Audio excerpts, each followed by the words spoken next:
উত্তরবঙ্গের ক্ষেত্রে অ্যাকচুয়ালি কি হচ্ছে, উত্তরবঙ্গের ক্ষেত্রে আমরা দেখলাম একটা east West oriented trough passing through Uttarbanga. এটা কিন্তু প্রায় প্রত্যেক দিনই আমি দেখতে পাচ্ছি।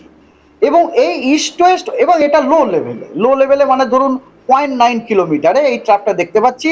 এবং এই ট্রাফটা কি করছে, ওই ট্রাফটার জন্য ওই জায়গার উত্তরবঙ্গের রেনফলটা আপনার বজায় থাকবে এই পুরো সপ্তাহ। আপনার আজ কাল পরশু পুরো আগামী 4-5 দিন ধরে এই রেনফলটা বজায় থাকবে। দক্ষিণবঙ্গের সবকটি জেলাতেই আপনার rain and light rain, actually light to moderate rain and thunder shower is expected.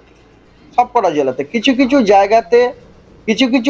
জায়গাতে আপনার এমনকি আমরা শিলাবৃষ্টিও আশা করতে পারি আর কি। আমরা বিভিন্ন জায়গাতে আমরা এই জন্য টাইম টু টাইম ওয়ার্নিংও দিতে শুরু করে দিয়েছি।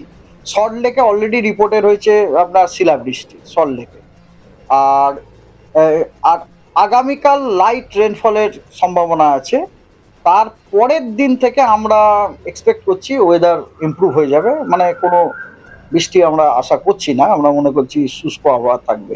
তবে কালকে আবার যদি মানে অ্যাজ পার আমাদের মানে আজকের অ্যানালিসিস সাজেস্ট যে আজকে পশ্চিমবঙ্গের সবকটি জেলাতেই আপনার light to moderate rain with thunder shower, আগামীকাল লাইট রেন, এবং আগামী পরশু তারপরের দিনে কোনো শুষ্ক ওয়েদার।